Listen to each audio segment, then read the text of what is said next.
call this third segment of my series on faith and time a brief history of time. And okay, it's kind of tongue-in-cheek, but I think that I want to try to provide some cultural background to different conceptions of time. With all the discussion I've already done in these videos of ideas involving eternal truth and principles that never change and ideas that come from on high and all that stuff, I'm not meaning to disparage the idea that we also have a lot of conceptions that are passed to us through our culture. This is kind of a tightrope that you have to walk. I think you have to concede that cultural circumstance plays a role in notions of good and bad, right and wrong. Of course, who would question that? But we don't want to become complete determinists either and say that the only way we ever get any notion of right and wrong is from how we were brought up, the cultural environment that produced it. So there's a, you know what, when I was teaching literature, especially when I would teach the broad survey starting from the Epic of Gilgamesh and the Homeric epics and way back, I would always lay the groundwork by talking about the contrast between literate thinking and what scholars call oral traditional thinking. And this is really what I want to deal with in this segment. It's not really a history of time, but it is sort of a crash course in how human beings all over the planet have been sort of preconditioned by the cultural environment in which they grew up. People like us, who are, if you are watching this, you probably know how to read and write. In literate societies, we tend to be more introspective, we look within, we're more reflective, we're more individualistic.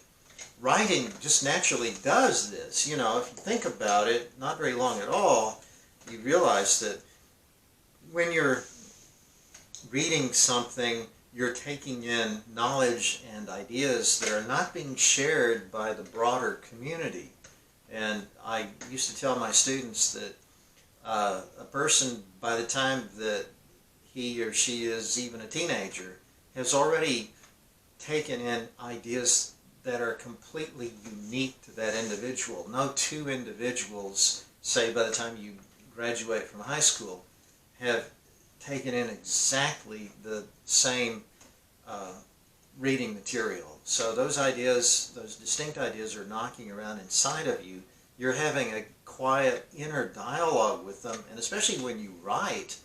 Of course, writing took a much longer time to become embedded in culture than reading, but writing too calls upon you to talk to yourself, as it were, and to bring out ideas and really work at expressing them. So this is a way to get you to know yourself. In fact, in the colony of Pennsylvania, I thought this was fascinating, that the prisons that William Penn had instituted always had cells with plenty of paper and a quill to write with. It was felt that by the Quakers, and I think this is a very profound idea, that people sitting in prison are not really going to be, you know, it's called a penitentiary for a reason. They're supposed to repent. They're supposed to understand what they did wrong and change their ways. And the idea was that if you could get people to write about their experiences, they would understand themselves better and change their lives. Literacy is therefore, you know, a springboard in a way for spiritual insight. I think it's very interesting that Christianity bubbles to the surface of Mediterranean culture exactly at the time when literacy is starting to become widespread. When I say widespread, I don't mean that 60% or even 30% of people would have known how to read and write. I don't know what the figure would be, but it wouldn't be very high by our standards. But the important thing is that people are now living in a culture where reading and writing are very common. You might not know how to read and write yourself, but you could listen to others read documents. In fact, that in the history of reading, most books were, until say 150 years ago, most books were actually read aloud to an audience. So it was a kind of an extension of oral culture. So even those who didn't know how to read and write would have access to this new technology and this way of thinking that would turn you more to the inside. And this causes you, as I say, it kind of plays into the new Christian ideas of the individual soul and the preeminent importance of that individual soul, personal responsibility. The idea, anthropologists like to distinguish between guilt culture and shame culture. The idea that you should feel guilty when you do something wrong, even if people in the community don't know that you did it. You don't have to be ashamed in front of them because they don't know anything. But you know what you did, and that idea of guilt is born in your inner awareness. So these are all, good things in terms of the evolution of a responsible individual person. Now, sometimes I'm afraid that when I was a teacher of these ideas, I maybe overstated the case for literacy, because it always seems like there's a kind of pendulum effect. Those from whom much is expected, how does that gospel phrase go? Those to whom much is given, much is expected. The literate person, I think, has a chance to climb higher in terms of spiritual insight, but there are also much graver risks that beset his climb. Literacy specifically fueled science, and science feeds upon literacy because to do science we have to have accurate records. We can't just pass along things by word of mouth. We have to have somebody record exactly what happened in detail so that other thinkers can read that account and build upon it. Especially when the printing press, Gutenberg's printing press, arrived in the mid-15th century, science suddenly just took off. This is because you had texts that recorded observations becoming widely available at very low cost. You didn't have to have a monastery with monks scribbling out texts in scriptoria. You suddenly had people all over Europe, and of course Latin was really the language of the educated then, so you still had to have some education probably because these texts would be written in Latin. But I always used to use the case of the mystery of the planets, how the sun being at the center and the planets orbiting the sun. We had Tycho Brahe, the Pole, who originally compiled the observations, and then we had Kepler doing the math and suggesting that the planets orbit the sun instead of the sun encircling the earth along with the other planets. And then Copernicus came along and said, well, the orbits are not really circular, they're elliptical. You can predict where the planets are going to be much more accurately that way. And of course we had Isaac Newton, the Englishman, creating a mechanism for explaining why these planets are orbiting the sun, the idea of gravity.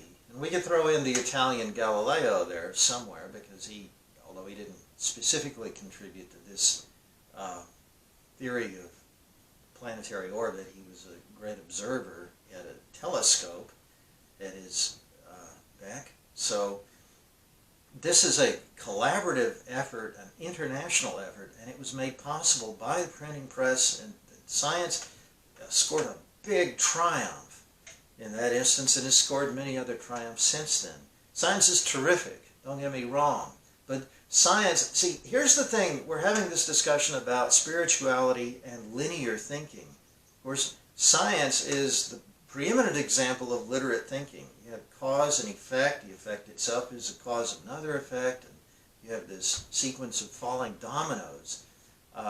Science really embedded this in our cultural thinking, that the way to understand reality is to build some kind of linear time-lapse chain of cause and effect. And then we carried this over, of course, into our study of human history.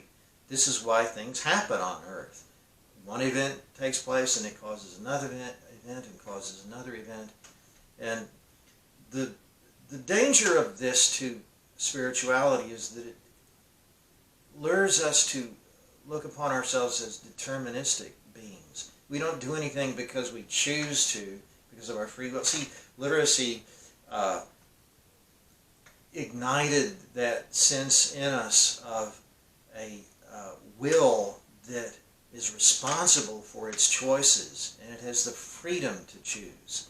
But literacy also produced this kind of causal analysis that gave us historical chains, causal chains, and the idea of material cause has so rooted in our outlook on reality that we've become, especially in the past 20th century, with the growth of psychology, to look upon everything that people do as determined by their DNA or by their socio-cultural environment. Isn't that ironic that science has given us the means to undo that glorious notion of free will and responsibility that literacy really fed, and so literacy giveth and taketh away. Now the contrast here in our brief history, and it better be very brief here, the contrast is with oral traditional societies, our pre-literate societies, societies that do not have the technology of reading and writing. I also call them oral tribal societies, because the characteristic of these smaller communities is that they're one big family. In fact, the word clan, from the Scots Gaelic word clan, that word means family. And the people within early tribal communities certainly are genetically related. It really is just one big group of cousins. In this environment, it's important to do what the community expects you to do. You regard yourself as an appendage of a body. Of course, this is an image that is used at several points in the Gospels as well, and in the epistles. The idea that the body is made up of several parts, and the parts, for the sake of harmony and effectiveness, must collaborate with the rest of the body, especially with the head, and so on and so forth. This would be a very traditional idea. You do not do things in a tribal environment because your conscience tells you to, or because you're driven by guilt, or by a brilliant creative inspiration. Creativity isn't really very abundant. Again, the idea of guilt is probably overpowered by the idea of shame. You abstain from doing certain bad things, not because your conscience tells you that they're bad, but because you're afraid that the rest of the community will observe that you did them and ostracize you or demote you in some way. So you're really concerned about how you conform to the group. This seems to us, of course, really a kind of childish way of life. We're not very interested in, or we say we're not very interested in what the group thinks, that we're self-willed and we're going to be our own person. We don't really live up to that very well most of the time, but we should, I think, recognize, because we disparage this too often, that the traditional community is a place that reverences its elders, It has great respect for nature. And this is actually, in a way, this is because there is very little sense of time as a line going from A to X. Time is a great circle.